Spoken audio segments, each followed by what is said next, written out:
Hey, hey, Trevy's painting table fans!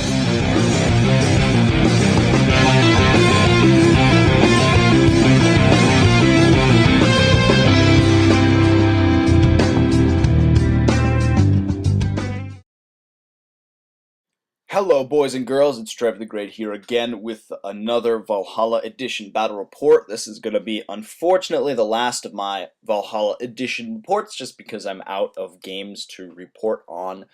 So we'll be returning to regularly scheduled programming after this report. So this was the last game played at Valhalla. This was a enormous mega battle between the Space Marines and the Chaos Space Marines.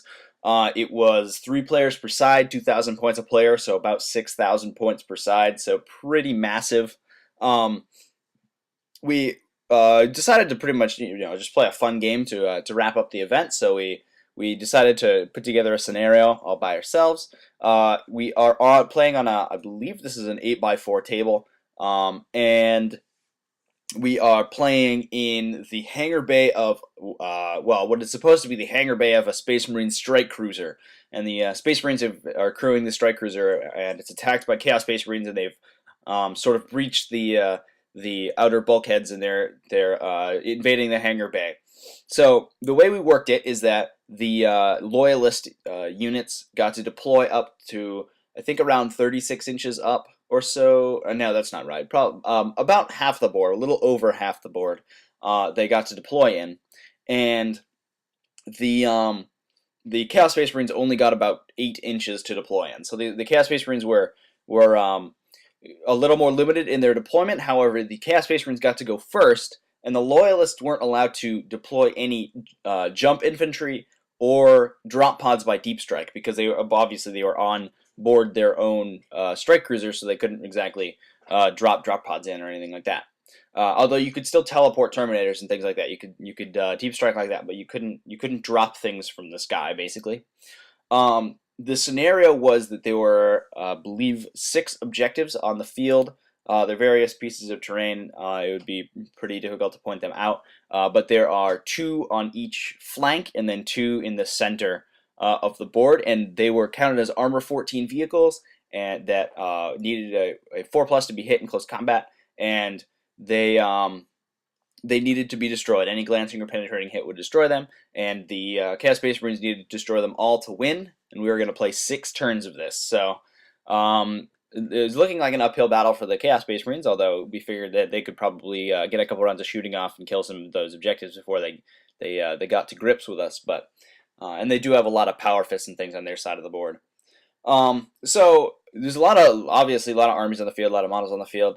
This game was played with Romeo and Kyle from 40K Radio. If you guys listen to that podcast on the Chaos Space Marine side, there's Nurgle Chaos Space Marines in the sort of this center of the photo on the left-hand side. And there's a bunch of Death Guard and stuff. Those are all Romeo's guys. And then there's Night Lords in the center, and those are Kyle's army.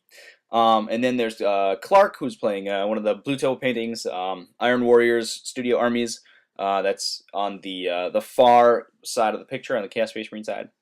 And then on the Space Marine side, there's me, obviously, with my Blood Angels. I'm running my normal list: 3 Assault Squads, Sanguinary Guard Squad in a Storm Raven, the Sanguinor, and a Vanguard Veteran Squad, and one of those other things, a Dreadnought. So not much has changed there. And I'm playing with Gary Lawrence, who is a many-time Space Marine Grand Tournament winner, I guess. He's considered one of the better Space Marine players ever, so that's cool. And he's playing his Salamanders, another Blue Table painting army that they painted up. It is an enormous, incredibly spectacular army, and you can sort of see it there in the lower right-hand corner of the photo. And then Curtis, who I played earlier with his Ultramarines, and they're deployed in the upper right-hand side of the photo. You can't really see them because they're behind the building, but they're all over there. So that's what's going on. This isn't going to be the most in-depth report, obviously, because there's 6,000 points on the table. I didn't know what was going on. So I'm just going to pretty much give an overview of the army and basically show you guys some pretty pictures. So enjoy. So obviously both sides moved up pretty early on in the game. because mainly the Space Marine players wanted to keep the Chaos Space Marine players away from those objectives. One of those objectives is a little conveyor belt thing in the center of the picture. And obviously the Chaos Space Marine players were trying to get closer to the objectives to be able to do damage. So we were both moving. We were going to clash in the middle of a big epic conflict.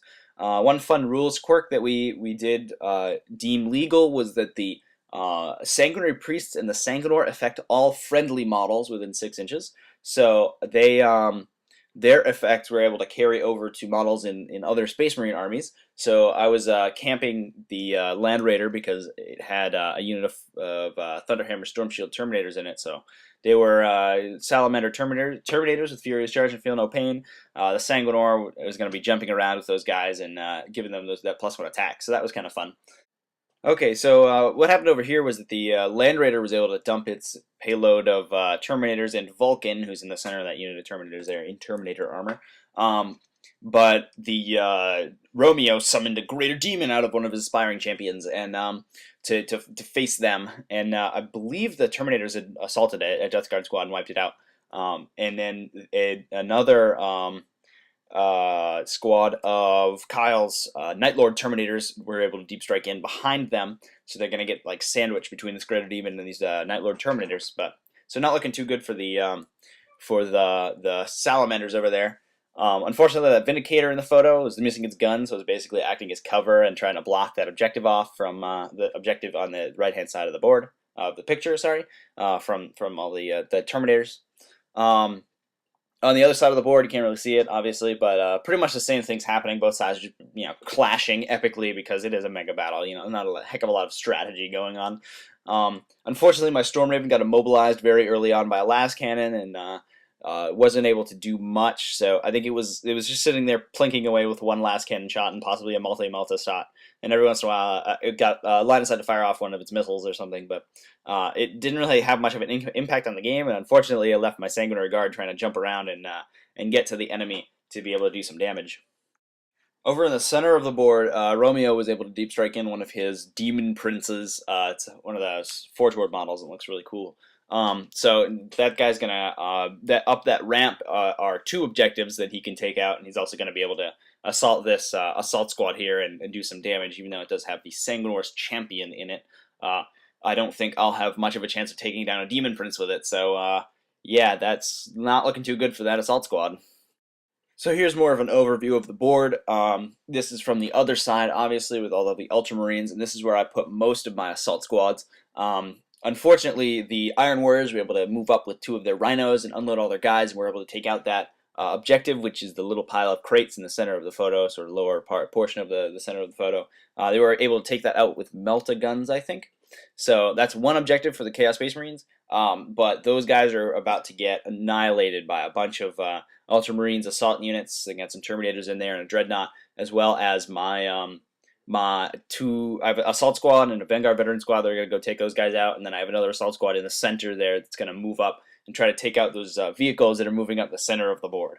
So we'll try to stop them from doing any more damage to our objectives. But the other side is swarming with Death Guard and plenty of Chaos Space Marines, so not looking too good for the Loyalist forces over there. This is a little bit later. As you can see, Vulcan in the center of the photo there is fighting for his life against this Demon Prince. Fortunately, my Sanguinary Guard and the Sanguinor were able to jump over that objective in the center there and save the Terminators from getting assaulted by the Night Lord's Terminators. They were able to wipe out all of the Night Lord's Terminators in one round of combat. Unfortunately, though, Kyle had a Chaos Lord with a what do you call that? A demon weapon that jumped out of that Rhino that's right in front of them in the center of the photo. And he was able to assault the Sanguinary Guard, although he rolled a 1 for the number of attacks he got, so he accidentally punched himself in the face. I don't think he took a wound, but the Sanguinary Guard were able to make short work of him just because he wasn't able to attack them, and they had just enough power weapon attacks to take him down really easily. So that was bad luck for Kyle. Otherwise, the Death Guard over on the left-hand side of the photo are moving up with their Rhinos. They have assaulted some of the Salamander's Rhinos that are blocking them from getting to that objective. Although there is a unit in that Rhino on the left-hand side with the little guy standing on it that does have a unit in it with a Power Fist that can take out that objective if they do get into assault. So we're gonna have to stop those guys pretty fast. But we are doing a fairly good job of containing it at this point, especially because we've destroyed the Terminators and Vulcan's holding up that Demon Prince. But we'll see how it goes, because those Death Guard are pretty tough, and they might be able to take out those Salamanders and move over to that other objective pretty easily. Here's the opposite side of the board. As you can see, we've made a devastating counterattack against the Chaos Space Marine forces that are threatening our objectives. I've assaulted with my assault squad onto those Iron Warriors that took out that objective over on the right-hand side. And then in the center of the board on the left-hand side, I've moved up over that big old pipe with another one of my assault squads, and they've been able to, I believe they destroyed one of the Night Lord's Rhinos with their melta gun, and they were able to assault the remnants, although because Chaos Space Marines being Chaos Space Marines, they were able to hold up my assault squad pretty well. So unfortunately, it's sort of a tied combat going on over there. But looking pretty good, although there are a lot of obliterators and a lot of dreadnoughts that I can't really deal with. It's moving in on my assault squad, so I might lose the assault squad and have them be able to sweep around and take that objective. So here's another picture a little later of Vulcan still fighting for his life against the Greater Demon. This is probably the most epic combat on the board. Sanguinor standing low behind him, giving him those extra attacks. And the Ironclad Dreadnought has moved in and been able to help Vulcan out and do some damage to the Greater Demon. Although Romeo has deep striking a bunch of bloodletters, or lesser demons, I guess you want to call them, that have been able to assault and do some damage to the Terminators. They just get a boatload of attacks when they assault. So, and then as you can see in the center, the Death Guard have been able to pile out of their Rhino and moved up to the objective, although they haven't been able to destroy it yet because they just haven't been able to roll that 6 on their Power Fist that they need to be able to take it out. But over the course of a couple rounds of combat, they might be able to do it. So here's the same flank a turn or two later. And it's pretty much going catastrophically bad for the good guys at this point. I believe the two Defilers over in the corners there were able to take out that objective in the center, as well as a Dreadnought, and I believe they've taken out that Land Speeder that's in the bottom center of the picture. The Lesser Demons, Romeo deep struck another unit of Lesser Demons in, and they were able to wipe out the Terminators, I believe. Sanguinor came in and tried to tie up that Plague Marine squad that was in combat with the objective, although they did end up destroying it. And then they were just tying up Sanguinor, and those Lesser Demons are going to move in and probably assault him next turn. So unfortunately, those two objectives on this side of the board have been taken out by the Chaos Space Marines, and there's more Night Lords and things moving into the center of the map to be able to take out those center objectives. So not looking too good at this point. We lost a bunch of hitting power with those the Space Marine Terminators, so we're sort of losing containment on this side of the field, and it's probably gonna all come down to the center. On the other side of the board, as you can see, we've finally been able to do damage to those Iron Warriors. Take out, I think I took out the squad I was in combat with, but the Space Marine Dreadnought still fighting one of the other squad, and so my Assault Marines are gonna have to jump over and help them out. The Chaos Space Marines Land Raider with a bunch of Terminators in it ran up and assaulted Marnie's Calgar. His Terminators, unfortunately, their Land Raider had been destroyed a little while ago. The one in the lower left-hand part of the picture was destroyed. That's just a wreck. So they were able to wipe out Marnie's Calgar and his Terminators, unfortunately, with their assault. So not looking too good over there, although I think I can pretty easily take out those two Terminators with my assault squads. Before they take out that objective, there are a lot of obliterators and a lot of dreadnoughts on the just out of the picture over on the left-hand side over there that are looking to destroy the objective that's in the lower left-hand corner.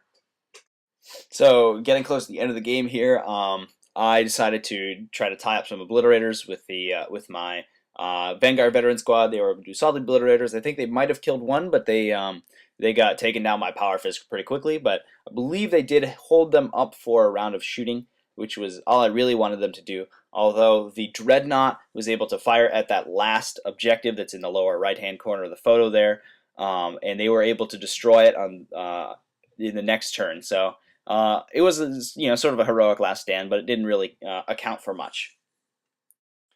So this is going to be the last photo of the game. As I said before, the two objectives on the left-hand flank were destroyed. The two objectives on the right-hand flank were destroyed. It was down to two objectives in the center.